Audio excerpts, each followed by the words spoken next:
Vida de Santo Antão, por Santo Atanásio. Capítulo 7º. Parte 6ª.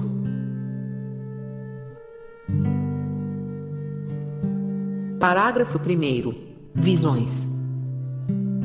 São numerosas as histórias, e além disso todas concordes, que os monges transmitiram sobre muitas outras coisas semelhantes operadas por ele. E no entanto não parecem tão maravilhosas como outras ainda mais maravilhosas. Uma vez, por exemplo, a hora de Noa. O dia era dividido em 12 horas de igual duração, mas dependia da estação do ano. A 9ª hora correspondia, segundo a época do ano, a nosso tempo entre as 13 e as 15 horas. Esta era a hora normal entre os anacoretas cópitas para tomar seu alimento. Só durante o tempo pascal comiam a hora sexta, isto é, ao meio-dia. No tempo da quaresma o jejum se prolongava, para os que comiam, até depois de vésperas. Aconselhava-se os monges a comer todos os dias o mesmo alimento e à mesma hora. Quando se pôs de pé para orar antes de comer, sentiu-se transportado em espírito e, estranho é dizê-lo, viu-se a si mesmo como se achasse fora de si mesmo e como se outros seres o levassem aos ares. Então viu também outros seres terríveis e abomináveis no ar, que lhe embargavam o passo. Como se os guias oferecessem resistência, os outros perguntaram sob que pretexto queria fugir de sua responsabilidade diante deles. E quando começaram eles próprios a pedir-lhe contas desde seu nascimento, intervieram os guias então. Tudo o que dade desde o seu nascimento o Senhor apagou. Podem pedir-lhe contas desde que começou a ser monge e se consagrou a Deus. Dentro do paralelo entre o martírio e a vida monástica, destaca o seguinte: a morte do mártir, isto é, o ato pelo qual consumava a oferenda de sua vida a Deus, foi concebida como segundo batismo. Em alguns casos, como o dos catecúmenos mártires, como o único batismo. Do mesmo modo, o ato do oferecimento irrevogável de um monge a Deus, isto é, sua profissão monástica, foi considerado também como segundo batismo. O ritual da profissão adota também alguns elementos do rito batismal. Isto chega a ponto de alguns padres sustentarem para a profissão monástica os mesmos efeitos que os do batismo, como se vê na vida. Então começaram a apresentar acusações falsas e como não as puderam provar, tiveram de deixar-lhe livre a passagem. Imediatamente viu-se a si mesmo aproximando-se. Ao menos assim lhe pareceu. E juntando-se a si mesmo, e assim então voltou de novo à realidade. Nestes dois, aparecem as duas mais famosas visões de Santo Antão. Em ambas trata-se de uma contemplação da alma. Na primeira, que se produz num êxtase durante sua oração, contempla-se o estado da alma em oração. Na segunda, o estado da alma depois da morte.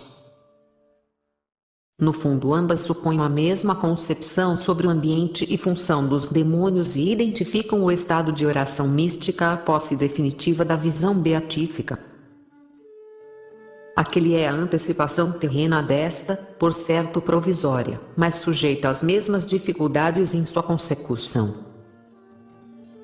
Também a alma, em sua ascensão às alturas da contemplação divina, deve passar pela esfera de domínio dos demônios.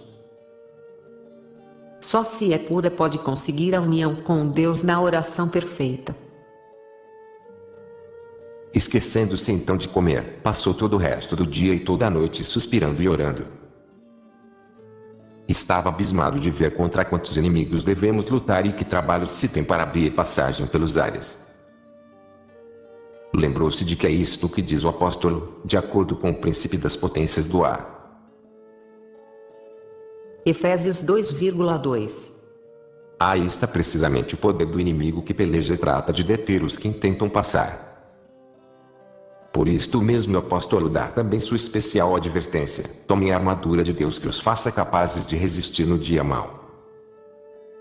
Efésios 6,13. E nada tendo que dizer contra nós, fique envergonhado. Tito 2,8.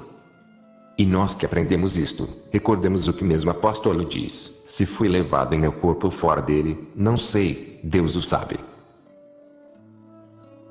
2 Coríntios 12,2. Paulo, porém, foi levado ao terceiro céu e ouviu palavras inefáveis. 2 Coríntios 12,2, 4. E voltou, enquanto então viu-se a si mesmo entrando nos ares e lutando até que ficou livre. Noutra ocasião teve o seguinte favor de Deus: quando sozinho na montanha e refletindo, não podia encontrar solução alguma, a providência lhe revelava em resposta à sua oração. O santo varão era ensinado por Deus com palavras da Escritura. Confira Isaías 54,13, São João 6,45, 1 Tessalonicenses 4,9. Assim favorecido, teve uma vez discussão com alguns visitantes sobre a vida da alma e que lugar teria depois desta vida. Na noite seguinte chegou-lhe um chamado do alto: então, sai para fora e veja. Ele saiu, pois distinguiu os chamados que devia atender, e olhando para o alto viu uma enorme figura, espantosa e repugnante, de pé, que alcançava as nuvens. Viu além disto certos seres que subiam como com asas. A primeira figura estendia as mãos e alguns dos seres eram detidos por ela, enquanto outros voavam sobre ela, e havendo-a ultrapassado, continuavam sem maior incômodo. Contra eles o monstro rangia os dentes, alegrando-se porém pelos outros que haviam caído. Nesse momento uma voz dirigiu-se a Antão: compreende a visão. Confira Daniel 9,23. Abriu-se seu entendimento. Confira São Lucas 24,45. E apercebeu-se de que isso era a passagem das almas. O esforço da antiguidade por conceber a alma como algo espiritual, ou ao menos como algo imaterial ou quase imaterial, tem uma boa ilustração em suas representações na arte, especialmente em jazigos, monumentos ou ícones. Os intentos de representá-la como um pequeno ser, idêntico em todo caso, ao homem defunto, ao qual, frequentemente se pinta com asas, documentam este esforço e a concepção de seu voo do corpo no momento da morte. Era igualmente concepção geral, tanto pagã como cristã, que, ao chegar à morte, é perseguida por graves perigos, representados por dragões e outras bestas demoníacas. Cristo muitas vezes aparece como Psicopompós, isto é, guia e protetor das almas. E de que o monstro que ali estava era o inimigo, o invejoso dos crentes. Sujeitava os que lhe correspondiam e não os deixava passar, mas os que ele não tinha podido dominar, tinha que deixá-los passar fora de seu alcance. Sobre o ar como ambiente dos demônios, ver nota. Que os demônios do ar procuram impedir a ascensão das almas ao céu, é conceito que aparece no século II. É de notar neste sentido a Passio Perpetuae, onde o tema de monstro aparece em sua primeira forma. O rasgo da função aduaneira dos demônios encontra-se já em Orígenes. O demônio é comparado a um arrecadador de impostos que examina dívidas pendentes. Essa ideia vai ser retomada e explicitada pelos padres posteriores, e é também a concepção da vida. O ponto em que esta insiste particularmente é que o ar é o domínio demoníaco em que semelhante exame se realiza. Como algumas almas são retidas, o ar vem a ser também um lugar de seu castigo ou purificação. Pois bem, uma parte das almas conseguem escapar desse controle. Ainda que o tema de Cristo como aquele que abriu o caminho do céu não apareça na vida, faz parte do mesmo contexto conceptual. Tendo visto isso, e tomando como advertência, lutou ainda mais para adiantar cada dia na direção do que o esperava. Não tinha nenhuma inclinação para falar acerca destas coisas. Quando, porém, havia passado muito tempo em oração e absorto em toda essa maravilha, e seus companheiros insistiam e o importunavam para que falasse, era forçado a fazê-lo. Como o pai não podia guardar um segredo ante seus filhos, Sentia que sua própria consciência era limpa e que com tales isto poderia servir-lhes de ajuda. Conhecerem o bom fruto da vida ascética, e que muitas vezes as visões são concedidas como compensação pelas privações.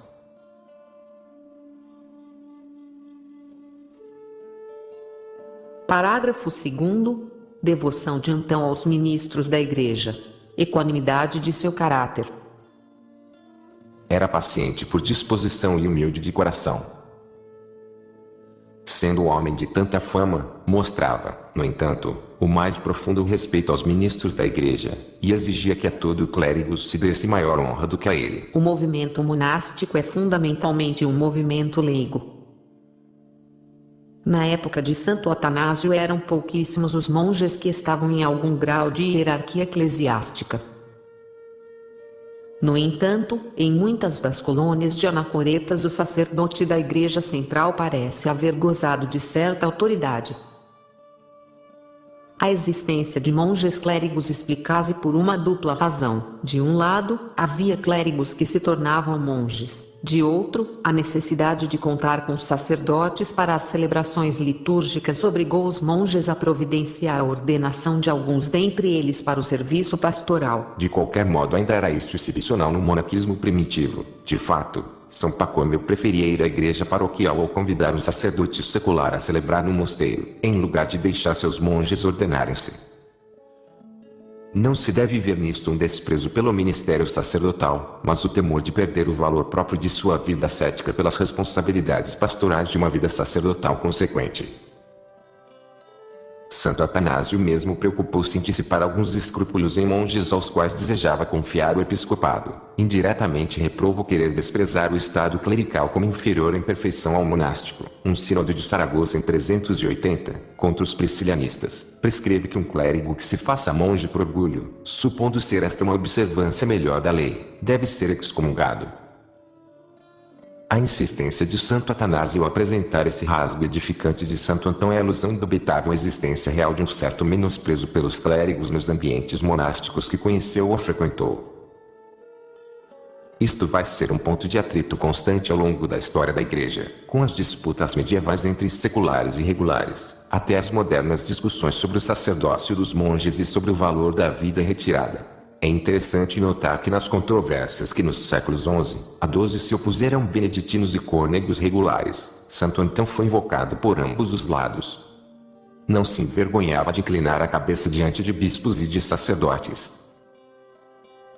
Se algum diácono chegava a ele pedindo-lhe ajuda, conversava com ele o que lhe fosse proveitoso, mas, chegando à oração, pedia-lhe que presidisse, não se envergonhando de aprender.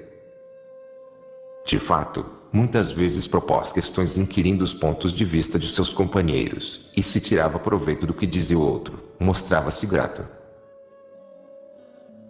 Seu rosto tinha grande e indescritível encanto. E o Salvador lhe tinha dado por acréscimo este dom: se achava presente numa reunião de monges e algum a quem não conhecia desejava vê-lo, esse tal, ao chegar, passava por alto os demais, como que atraído por seus olhos. Não eram nem sua estatura nem sua figura que o destacavam entre os demais, mas seu caráter sossegado e a pureza de sua alma. Ela era imperturbável e assim sua aparência externa era tranquila. Ainda que a vida não utilize a palavra apátia, o estado aqui descrito de perfeito controle de si mesmo, de estabilidade, de libertação de toda a paixão, corresponde a ela. A alma purificada chegou, pois, ao que sempre constituiu o ideal de todo asceta, junto à estabilidade moral mantém-se a pureza e a vida da alma conforme a sua natureza. O homem que conseguiu este alto grau de perfeição, está livre de distrações deste mundo e dos ataques do demônio, e pode então dedicar-se por completo à contemplação das coisas divinas. Nada o perturba mais, nem é arrojado de um para outro lado por seus desejos ou inquietudes. Daí, tudo o que perturba a sua alma ou a despoje do equilíbrio é alcançado. Em mal, é bom tudo que favoreça a estabilidade alcançada. Cassiano denominará este estado imóvel tranquilidade da alma. Esta expressão é versão latina da apátia. conceito essencial da filoestoica, e que passou à linguagem espiritual cristã através dos alexandrinos Clemente e Evagrio Pontico, se bem que eliminando em parte a negação do humano que ela comporta. Para o cristão, Cristo aparece como o verdadeiro patés. Santo Antão aparece, pois, imperturbável em sua alma, levado entretanto por um imenso amor a Deus e a seus irmãos, cuja vida e sofrimento não lhe são indiferentes. O gozo de sua alma transparecia na alegria de seu rosto, e pela forma de expressão de seu corpo se sabia e conhecia a estabilidade de sua alma, como diz a Escritura: o coração contente alegra o semblante, o coração triste deprime o espírito. PR 15,13. Também Jacó observou que Labão estava tramando algo contra ele e disse às suas mulheres: vejo que o pai de vocês não me olha com bons olhos. GN 31,5. Também Samuel reconheceu Davi porque tinha olhos que irradiavam alegria e dentes brancos como o leite. Confiram SM 16,12. Confira também GN 49,12. Assim também era reconhecido Antão. Nunca estava agitado, pois sua alma estava em paz. Nunca estava triste porque havia alegria em sua alma.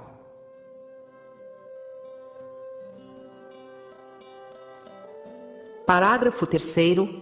Por lealdade à fé, Antão intervém na luta anti-ariana. Em assuntos de fé, sua devoção era sumamente admirável. Por exemplo, nunca se relacionou com os cismáticos melecianos, sabedor desde o começo de sua maldade e apostasia. Assim chamado segundo Melécio, bispo de Licópolis no Egito. Não se devem confundir com o bispo homônimo de Antioquia e seu cisma, meio século mais tarde. No princípio da perseguição de Décio, a partir de 306 enfrentam-se Milécio e Pedro de Alexandria, o futuro mártir, então encarcerado. Milécio propugna uma atitude severa com os lapsio-cristãos apóstatas da perseguição. Deportado, em seu regresso organizam no Egito uma hierarquia cismática. Posteriormente o concílio de Niceia tomou medidas contra ele. Esses melecianos uniram-se aos arianos, destacando em sua luta contra Santo Atanásio. Tampouco teve trato amistoso com os maniqueus. Uma velha heresia gnóstica, assim chamada por seu fundador Mani, aproximadamente entre 216 e 275. Está vinculado ao sincretismo religioso que caracterizou o período do parto. Mani, primeiro batista mandou, entra posteriormente em contato com diversas formas religiosas, cristianismo, budismo, religiões helenistas, zoroastrismo, e de todas elas toma elementos para sua nova religião. Ela vai ter extensão universal, da China até a África do Norte, que teve entre seus membros também a Santo Agostinho na primeira época de sua vida, e se vai prolongar até a Idade Média. Nem com outros hereges, à exceção unicamente das admoestações que lhes fazia para que voltassem à verdadeira fé. Pensava e ensinava que a amizade e a associação com eles prejudicavam e arruinavam a alma. Detestava também a heresia dos arianos. É a grande heresia do século IV. Toma seu nome de Ario, líbio, nascido na segunda metade do século III, e era presbítero de Alexandria. Talvez tenha pertencido ao cisma meleciano. Até 318 opõe-se violentamente a seu bispo, Alexandre de Alexandria num ponto da teologia trinitária, defende o subordinacionismo ontológico do verbo. A controvérsia ariana, que comoveu toda a cristandade e que alcançou por vezes contornos violentíssimos, ocupou toda a vida de Santo Atanásio, desde quando diácono de Alexandria. E exortava todos a não se acercarem deles nem compartilhar de sua perversa crença. Uma vez quando alguns desses ímpios arianos chegaram a ele, interrogou-os detalhadamente, e ao aperceber-se de sua ímpia fé, expulsou-os da montanha, dizendo que suas palavras eram piores que veneno de serpentes. Quando numa ocasião os arianos espalharam a mentira de que partilhava de suas opiniões, demonstrou que estava enojado e irritado contra eles. Respondendo ao chamado dos bispos e de todos os irmãos. Aqui a palavra irmãos parece antes significar cristãos. Assim a fórmula os bispos e todos os irmãos abarca toda a comunidade cristã. Desceu a montanha e entrando em Alexandria denunciou os arianos. Dizia que sua heresia era a pior de todas e precursora do anticristo. Ensinava ao povo que o Filho de Deus não é uma criatura nem veio da não existência ao ser, mas ele é a eterna palavra e sabedoria da substância do Pai. Por isso é ímpio dizer, houve um tempo em que não existia. Pois a palavra foi sempre coexistente com o Pai. Por isso, não se metam em nada com estes arianos sumamente ímpios, simplesmente não há comunidade entre a luz e as trevas. 2 Coríntios 6,14. Vocês devem se lembrar de que são cristãos tementes a Deus, mas eles ao dizerem que o Filho e Palavra de Deus é uma criatura, não se diferenciam dos pagãos que adoram a criatura em lugar de Deus Criador. Romanos 1,25. E estejam seguros de que toda a criação está irritada contra eles, porque contam entre as coisas criadas o Criador e Senhor de tudo, pelo qual todas as coisas foram criadas. Confira Gálatas 1,16. Todo o povo se alegrava ao ouvir semelhante homem anatematizar a heresia que lutava contra Cristo. E acrescenta, não se pode exprimir quanto serviu a pregação deste grande homem para fortalecer a fé do povo. Toda a cidade corria para ver então. Também os pagãos, inclusive seus assim chamados sacerdotes, iam à igreja dizendo, vamos ver o homem de Deus. Varão de Deus? Homem de Deus. Título dado já pela Escritura a certos homens escolhidos por Deus, que se distinguiram por sua palavra de seus altos feitos, especialmente Moisés e os profetas. Santo Atanásio apresenta a Santo Antão segundo o esquema típico já existente do homem de Deus bíblico, além de algumas conotações do homem divino helenista. Este esquema já é reconhecível no ideal de perfeição de Clemente e Orígenes. De todo modo, Santo Antão é apresentado como o homem de Deus exemplar. Dos diversos matizes, destacam o cético e lutador contra os demônios, amigo de Deus, outros ficam menos sublinhados como o taumaturgo ou o profeta. Finalmente, toda a vida e ação deste homem de Deus é guiada e mantida pela fé em Jesus Cristo, o Deus feito homem. Pois assim o chamavam todos. Além disso, também ali o Senhor operou por seu intermédio expulsões de demônios e curas de doenças mentais. Muitos pagãos queriam também tocar o ancião, confiando em que seriam auxiliados, e em verdade houve tantas conversões nesses poucos dias como não tinham sido vistas em todo um ano.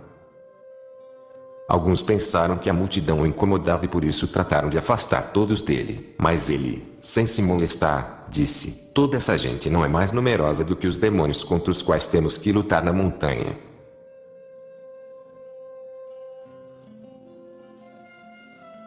Quando estávamos nos despedindo dele, ao chegar à porta, uma mulher atrás de nós gritava, espera, homem de Deus, minha filha está sendo terrivelmente atormentada por um demônio. Espera, por favor, ou vou morrer, correndo. O ancião ouviu-a, rogamos-lhe que se detivesse e ele acedeu com gosto. Quando a mulher se aproximou, sua filha estava arrojada ao chão.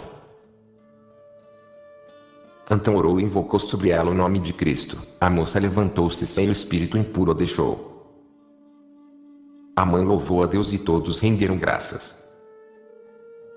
E ele também contente partiu para a montanha, para o seu próprio lar.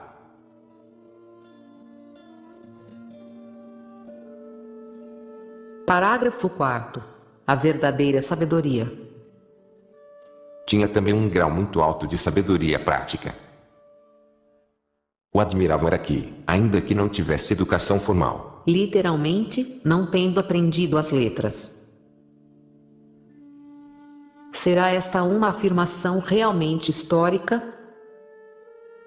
Alguns autores pensam que isto só significa que não recebeu a formação retórica e humanística que teria sido usual numa família abastada como a de Antão. Colombas pensa que este traço é reflexo de um propósito de Santo Atanásio, provar que não são as letras mas a virtude o que aproxima de Deus, e que a profunda sabedoria de Santo Antão não era devida à sua formação humana mas à ilustração divina. Possuía, no entanto, engenho e compreensão despertos.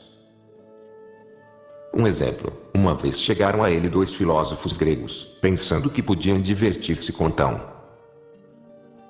Quando ele, que nessa ocasião vivia na montanha exterior, catalogou os homens por sua aparência, dirigiu-se a eles e lhes disse por meio de um intérprete: por que, filósofos, se deram tanto trabalho vindo a um homem louco? Quando eles lhe contestaram que não era louco, mas muito sábio, ele lhes disse: se vieram a um louco, seu incômodo não tem sentido, mas se pensam que sou sábio, então façam-se o que sou, porque se deve imitar o bom. Em verdade, se eu tivesse ido a vocês, tê-los-ia imitado, ao invés. Agora que vieram a mim, convertam-se no que sou, eu sou cristão. Eles se foram, admirados, viram que até os demônios temiam Antão. Também outros da mesma classe foram a seu encontro na montanha exterior e pensaram que podiam zombar dele porque não tinha cultura. Antão lhes disse: bem, que dizem vocês? Que é primeiro, o sentido ou a letra? E qual é a origem do outro, o sentido da letra ou a letra do sentido? Quando eles expressaram que o sentido é primeiro e a origem da letra, Antão disse: por isso, quem tem mente sã não necessita das letras. Cassiano traz algo semelhante de Apa Teodoro. Uma vez, procurando esclarecer uma questão muito obscura, persistiu infatigável na oração 7 dias e 7 noites consecutivas, sem cessar em seu empenho, até que mereceu conhecer, por uma revelação divina, a solução desejada. Um monge que suspira por conhecer a fundo as divinas escrituras não deve preocupar-se demasiado em folhear comentários, mas dirigir sobretudo o cuidado de seu espírito e o ardor de seu coração em purificar-se de seus vícios e pecados. Isto os assombrou e a todos os circunstantes.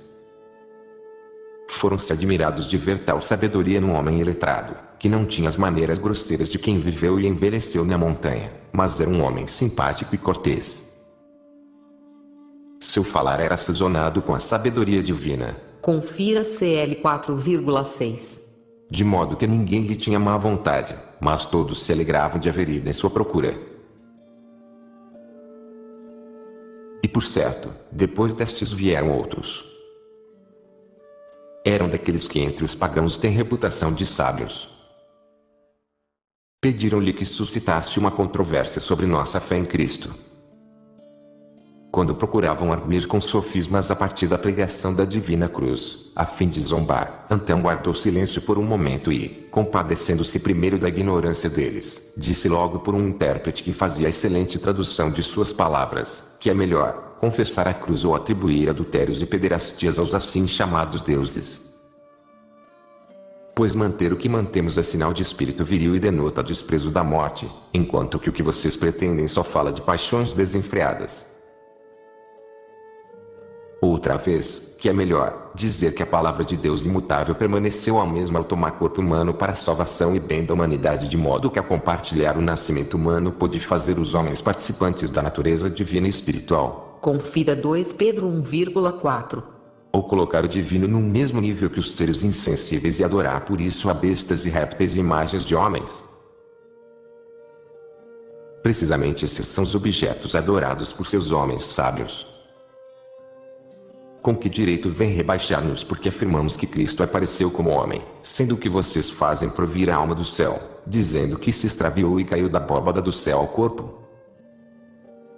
E, oxalá fosse só o corpo humano, e não que se mudasse e emigrasse no de bestas e serpentes. Aqui se notam dois elementos bem conhecidos da psicologia antiga, a preexistência e a metempsicose da alma. No âmbito grego, esta crença é própria sobretudo do orfismo, de Pitágoras, Platão, os gnósticos e o neoplatonismo. Nossa fé declara que Cristo veio para a salvação das almas, e vocês erroneamente teorizam acerca de uma alma incriada. É a psique, a alma do mundo, a alma do todo, a alma cósmica. Terceiro da tríade de princípios divinos de Plotino, da qual emanam as almas individuais. Cremos no poder da providência em seu amor pelos homens e em que essa vinda não era portanto impossível para Deus, mas vocês, chamando a alma a imagem da inteligência, é o nous.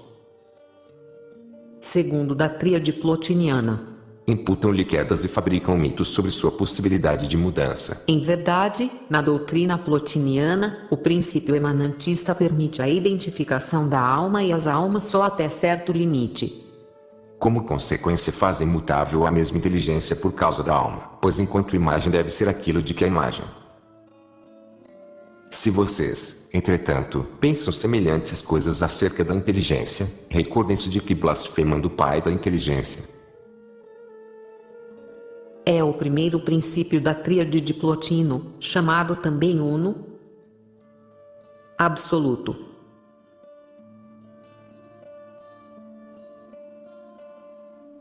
Em referência à cruz, que dizem vocês ser o melhor, suportar a cruz, quando homens malvados lançam mão da traição, e não vacilar ante a morte de maneira ou forma alguma, ou fabricar fábulas sobre as andanças de Isis e Osíris. São as divindades tutelares do Egito, cujo culto se estendera também entre gregos e romanos. Alude-se à demorada busca que Isis deve empreender do corpo de seu esposo Osíris, assassinado e posteriormente esquartejado por seu irmão Tifon. As conspirações de Tifon, a expulsão de Cronos. Cronos, o Saturno dos romanos. O mais jovem dos titãs, filho de Gea e de Urano, a quem despojou do governo do universo. Casado com sua irmã Rhea, com ela reinou sobre o mundo. Segundo um oráculo, seria destronado por um de seus filhos, para evitá-lo, devorava-os logo ao nascer. Por uma astúcia de sua mãe Rhea, pôde salvar-se Zeus que, chegando à idade adulta, declarou guerra aos titãs e a seu pai, vencendo-os a todos. Com seus filhos devorados e seus parricídios. E acrescenta, envergonhem-se do parricídio e do incesto de Júpiter, envergonhem-se de seus coitos com mulheres e rapazes. Ele, como cantam seus poetas, no cume e no furor de sua espantosa luxúria soltava prazenteiros gemidos. Arrojou-se no seio de Danae, como amante e como preço. Com asas harmoniosas buscou os abraços de Leda. Encarniçando-se com seu próprio sexo, em uma hora manchou a honra do filho do rei. Sim, aqui temos sua sabedoria. E porque enquanto se riem da cruz, não se maravilham da ressurreição. Pois os mesmos que nos transmitiram um acontecimento escreveram também sobre o outro. Ou porque enquanto se lembram da cruz, nada têm que dizer sobre os mortos devolvidos à vida, os cegos que recuperaram a vista, os paralíticos que foram curados e os leprosos que foram limpos, o caminhar sobre as águas e os outros sinais e milagres que mostram Cristo não como homem mas como Deus. Em todo caso, parece-me que vocês se enganam a si mesmos e que não têm nenhuma familiaridade real com nossas escrituras. Leiam-nas, porém, e vejam que tudo quando Cristo fez prova que era Deus que habitava conosco para a salvação dos homens. Mas falem-nos também vocês sobre seus próprios ensinamentos. Que podem, porém, dizer acerca de coisas insensíveis senão insensatezes e barbaridades. Se entretanto, como ouço, querem dizer que entre vocês tais coisas se falam em sentido figurado. A utilização da alegoria parecia aos cristãos como o último e desesperado esforço por defender o panteão pagão contra burlões e incrédulos. Daí a frequente crítica dos primitivos escritores cristãos contra a alegoria como racionalização de antigos mitos. E assim convertem o rapto de Coré em alegoria da terra, a cólera de Hefestos, do sol, a Hera, do ar, Apolo do sol, a Artemísia, da lua, e a Poseidon, do mar. Ainda assim vocês não adoram o próprio Deus, mas servem a criatura em lugar de Deus que tudo criou. Se vocês compuseram tais histórias porque a criação é bela, não deveriam ter ido além de admirá-la, e não fazer das criaturas deuses para não dar às coisas criadas a honra do Criador. Demiurgos. Isto é, artesão. Na linguagem filosófico-pagã costuma-se usar a palavra para o Criador do Universo. A literatura cristã usou o termo também para o demônio, como autor do mal. Mas seu uso era preferentemente aplicado a Deus Criador. Nesse caso já seria tempo de darem à casa construída a honra devida ao arquiteto, ou a honra devida ao general, aos soldados. Agora, que tem que dizer a tudo isto? Assim saberemos se a cruz tem algo que sirva para escarnecer-se dela. Eles estavam desconcertados e davam voltas ao assunto de uma e de outra forma. Então sorriu e disse, de novo através de um intérprete. E acrescenta, muito duro parece isto para todo o trabalho, já que depois que alguém tudo fez convenientemente, dá-se o mérito do trabalho mais ao feito do que ao que o fez. Só ao ver as coisas já se tem a prova de tudo o que eu disse. Dado, porém, que vocês, supõe-se, confiam absolutamente nas demonstrações, e isto é uma arte em que vocês são mestres, e já que exigem de nós não adorar a Deus sem argumentos demonstrativos, digam o misto primeiro, como se origina o conhecimento preciso das coisas, em especial o conhecimento de Deus. É por uma demonstração verbal ou por um ato de fé? E que vem primeiro, o ato de fé ou a demonstração verbal?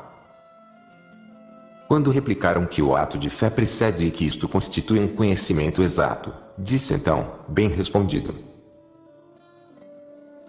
A fé surge da disposição da alma, enquanto a dialética vem da habilidade dos que a idealizam. De acordo com isto, os que possuem uma fé ativa não necessitam de argumentos de palavras, e provavelmente os reputam supérfluos, pois o que aprendemos pela fé, vocês cuidam construí-lo com argumentações e a miúde nem sequer podem exprimir o que nós percebemos. A conclusão é que uma fé ativa é melhor e mais forte do que seus argumentos sofísticos. Os cristãos, por isso, possuímos o mistério, não baseando-nos na razão da sabedoria grega. Confira 1 Coríntios 1,17. Mas fundados no poder de uma fé que Deus nos garantiu por meio de Jesus Cristo. Pelo que toca à verdade da explicação dada, notem como nós, iletrados, cremos em Deus, reconhecendo sua providência a partir de suas obras. E quanto a ser nossa fé algo de efetivo, notem que nos apoiamos em nossa fé em Cristo, enquanto vocês a baseiam em disputas ou palavras sofísticas. Seus ídolos fantasmas estão passando de moda, mas nossa fé se difunde em toda parte. Com todos os seus silogismos e sofismas vocês não convertem ninguém do cristianismo ao paganismo, mas nós, ensinando a fé em Cristo, estamos despojados dos deuses do medo que inspiravam. Desidaimonia. Para os pagãos significava normalmente respeito devido aos deuses. Religião. Para os cristãos significava superstição, falsa religião. De modo que todos reconhecem Cristo como Deus e Filho de Deus. Como toda sua elegante retórica, vocês não impedem o ensinamento de Cristo, mas nós, a simples menção do nome de Cristo crucificado, expulsamos os demônios que vocês veneram como deuses. Onde aparece o sinal da cruz, ali a magia e a feitiçaria são impotentes e sem efeito. Em verdade, digam-nos, onde ficaram seus oráculos? Onde os encantamentos dos egípcios? Onde estão suas ilusões e os fantasmas dos magos? Quando terminaram estas coisas e perderam seu significado? Não foi acaso quando chegou a cruz de Cristo?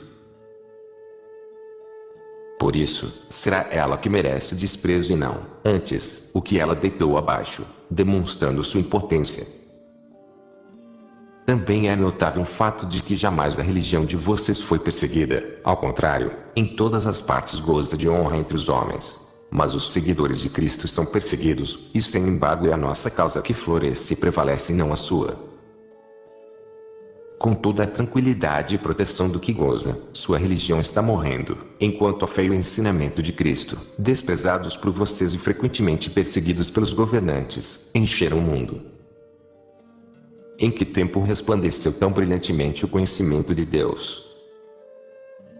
Ou em que tempo apareceram a continência e a virtude da virgindade? Ou quando foi tão desprezada a morte como quando chegou à cruz de Cristo? E ninguém duvida disto ao ver os mártires que desprezam a morte por causa de Cristo, ou ao ver as virgens da igreja que por causa de Cristo guardam seus corpos puros e sem mancha. Estas provas bastam para demonstrar que a fé em Cristo é a única religião verdadeira. Aqui porém estão vocês, que buscam conclusões baseadas no raciocínio, vocês que não têm fé. Nós não buscamos provas, como diz nosso mestre, com palavras persuasivas de sabedoria humana. 1 Coríntios 2,4. Mas persuadimos os homens pela fé que tangivelmente precede todo raciocínio baseado em argumentos. Vejam, aqui há alguns que são atormentados pelos demônios.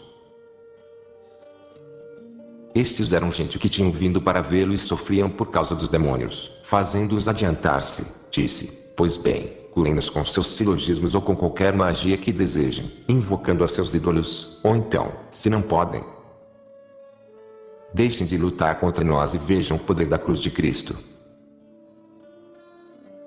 Dito isto, invocou a Cristo e fez sobre os enfermos o sinal da cruz, repetindo a ação por segunda e terceira vez. Imediatamente as pessoas se levantaram completamente sãs, tendo-lhes voltado o uso da razão e dando graças ao Senhor. Os assim chamados filósofos estavam assombrados e realmente atônitos pela sagacidade do homem e pelo milagre realizado. Disse-lhes, porém, então, por que se maravilham com isto?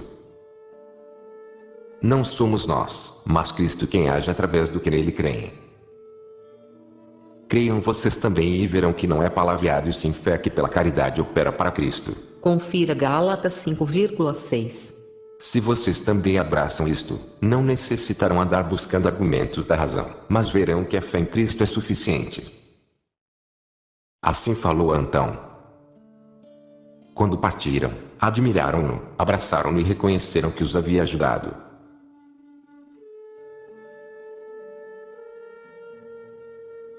Parágrafo 5º. Os imperadores escrevem a Antão.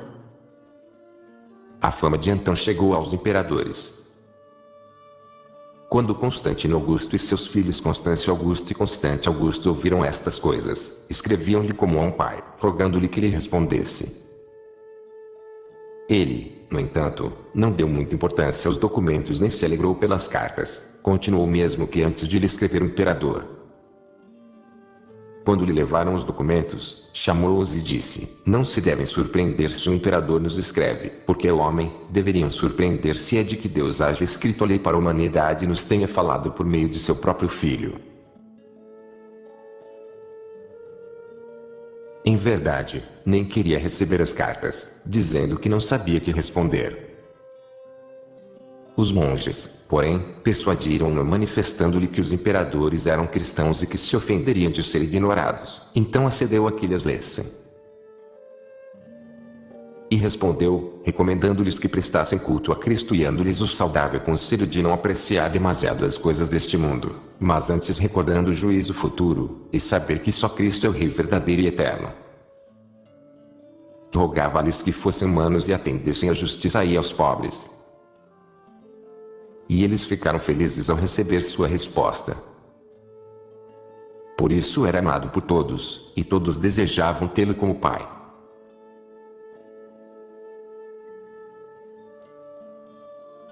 Parágrafo 6º.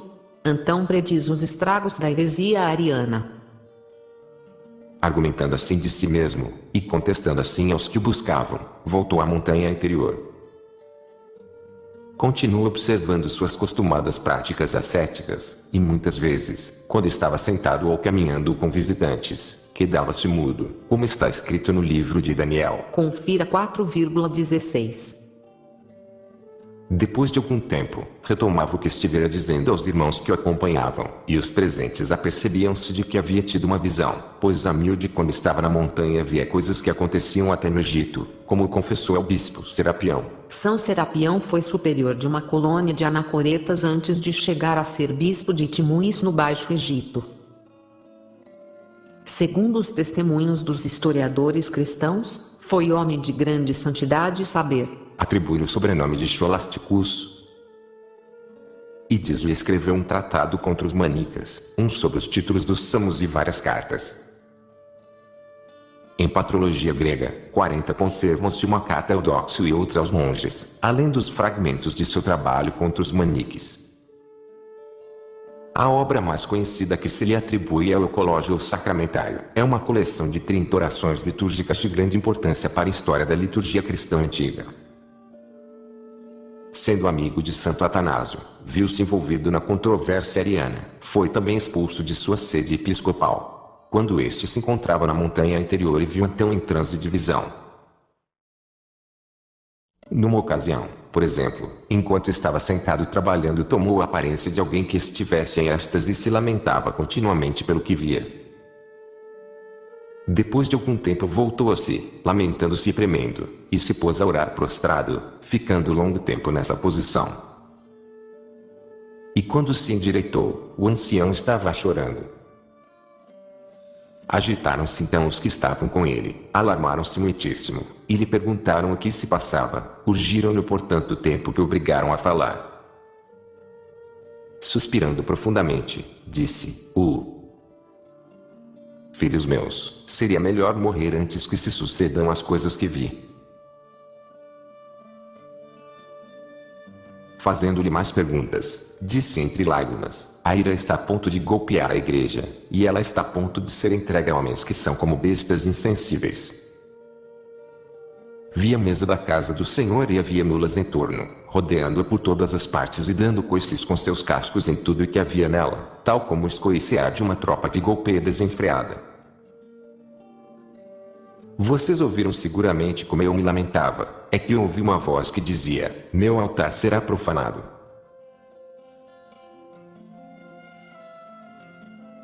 Assim falou o ancião. E 2 anos depois chegou o atual assalto dos arianos e o saque das igrejas. Ao dizer a vida, o atual assalto parece indicar que estes sucessos ocorriam quando Santo Atanásio escrevia o livro. Ademais, na apologia de sua fuga, descreve, talvez com algo de hipérbole, as crueldade e excessos dos arianos. Quando à força se apoderaram dos vasos e os fizeram levar pelos pagãos, quando também forçaram os pagãos de suas tendas para irem às suas reuniões, e em sua presença fizeram o que lhes aprove sobre a sagrada mesa. E acrescenta: então, conseguindo operar o pagãos como escolta e levando palmas, sinal idolátrico em Alexandria, obrigaram os cristãos a irem à igreja, para que fossem tomados como arianos. Que horror! O ânimo não se atreve a contar o que se passou. Virgens e damas foram violadas. Verteu-se o sangue das ovelhas de Cristo, e com ele borrifaram os veneráveis altares. O batistério foi profanado à vontade pelos pagãos.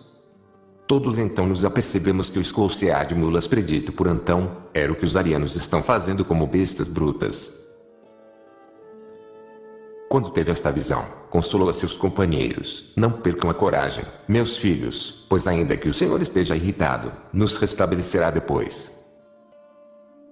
E a igreja recobrará rapidamente a beleza que lhe é própria e resplandecerá com seus costumados esplendor. Verão restabelecidos os que foram perseguidos, e a religião retirando-se de novo às suas próprias guaridas, e a verdadeira fé afirmando-se em toda parte, em liberdade completa. Tenham, porém, cuidado em não se deixarem manchar com os arianos. Seu ensinamento não é do apóstolos, mas dos demônios e de seu pai, o diabo.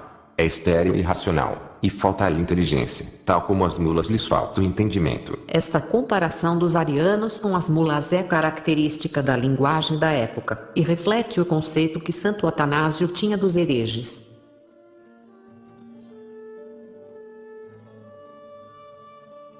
Parágrafo 7º. Antão, taumaturgo de Deus e médico das almas. Tal é a história de Antão. Não deveríamos ser céticos por se terem sucedido esses grandes milagres por intermédio de um homem, pois tal é a promessa do Salvador. Se tiverem fé, ainda que seja como um grão de mostarda, dirão a este monte: passa-te daqui para lá, e ele passará. Nada lhes será impossível.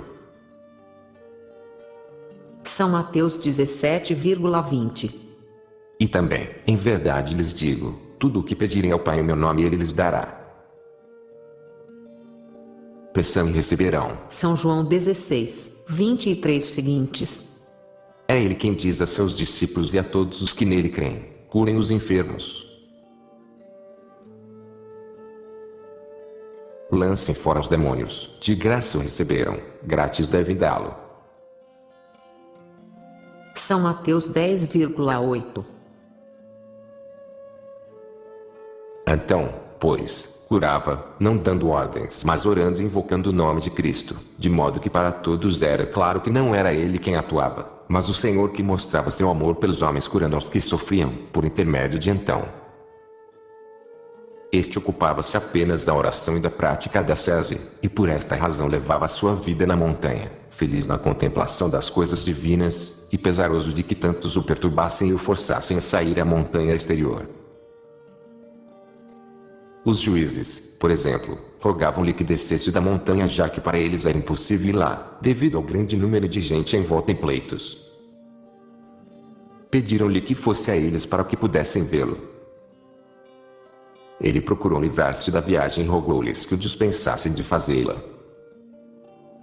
Eles, no entanto, insistiram, e mesmo mandaram-lhe réus com escolta de soldados, para que em consideração a eles se decidisse a descer. Sob tal pressão, e vendo-os lamentar-se, foi à montanha exterior. De novo, o incômodo que teve não foi em vão, pois ajudou a muitos e sua presença foi um verdadeiro benefício.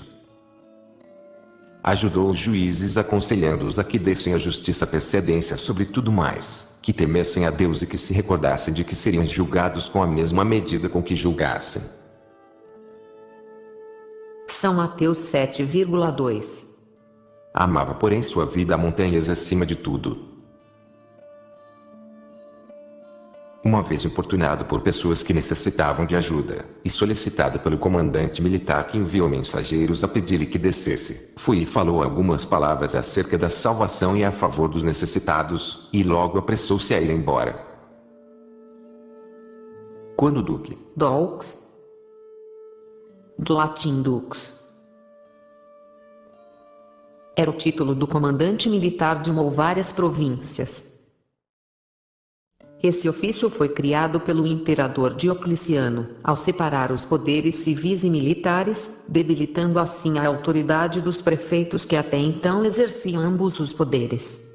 Como o denominavam, rogou-lhe que ficasse. Respondeu que não podia passar mais tempo com eles e o satisfez com esta bela comparação. Assim como um peixe morre quando fica algum tempo em terra seca, assim também os monges se perdem quando se tornam folgazões e passam muito tempo com vocês. Por isso, temos que voltar à montanha, como o peixe à água. De outro modo, se nos entretemos, podemos perder de vista a vida interior. Apoftegmas dos padres, Antão. O comandante, ao ouvir isto e muitas coisas mais, reconheceu admirado que era verdadeiramente servo de Deus, pois como poderia um homem ordinário ter uma inteligência tão extraordinária se não fosse amado por Deus? Havia uma vez um comandante, Balácio era seu nome, que como partidário dos execráveis arianos perseguia duramente os cristãos. Em sua barbárie chegava até espancar as virgens e desnudar e açoitar os monges. Antão enviou-lhe por isso uma carta dizendo-lhe o seguinte: vejo que o juízo de Deus se aproxima de ti. Deixa pois de perseguir os cristãos para que não te surpreenda o juízo. Agora está a ponto de cair sobre ti. Balácio, entretanto, pôs-se a rir, jogou a carta no chão e nela cuspiu, maltratou os mensageiros e ordenou-lhes que levassem então a seguinte mensagem: vejo que estás muito preocupado pelos monges, virei também a ti. Não haviam passado 5 dias quando o juízo de Deus caiu sobre ele. Balácio e Nestório, prefeito do Egito, haviam saído para a primeira estação fora de Alexandria, chamada Xereu. Ambos iam a cavalo. Os cavalos pertenciam a Balácio e eram os mais mansos que ele tinha. Ainda não haviam chegado, quando os cavalos, como costumam fazer, começaram a retrucar um contra o outro, e de repente o mais manso dos dois, cavalgado por Nestório, mordeu Balácio, lançou-o por terra e o atacou. Rasgou-lhe de tal modo o músculo com seus dentes, que tiveram de levá-lo de volta à cidade, onde morreu depois de 3 dias. Todos se admiraram de que se cumprisse tão rapidamente o que então predissera. Assim se escamentaram os duros. Quanto aos demais que recorriam a ele, suas íntimas e cordiais conversações faziam-nos esquecer imediatamente os litígios e os levavam a considerar felizes os que abandonavam a vida do mundo. De tal modo lutava pela causa dos ofendidos que se podia pensar ser ele mesmo e não outros à parte agravada. Tinha além disso tal dom para ajudar a todos, que muitos militares e homens de grande influência abandonavam sua vida onerosa e faziam-se monges. Numa palavra, era como se Deus houvesse dado um médico ao Egito. Quem recorreu a ele na dor sem voltar com alegria? Quem chegou chorando por seus mortos e não se libertou imediatamente de seu pesar? Houve alguém que chegasse com ira e não a transformasse em amizade? Quem pobre ou arruinado foi a ele, e ao vê-lo e ouvi-lo não desprezou a riqueza, sentindo-se consolado em sua pobreza? Que monge negligente não ganhou novo fervor ao visitá-lo? Que jovem, chegando à montanha e vendo então, não renunciou logo ao prazer, começando a amar a castidade? Quem se lhe acercou atormentado por um demônio e não foi liberto?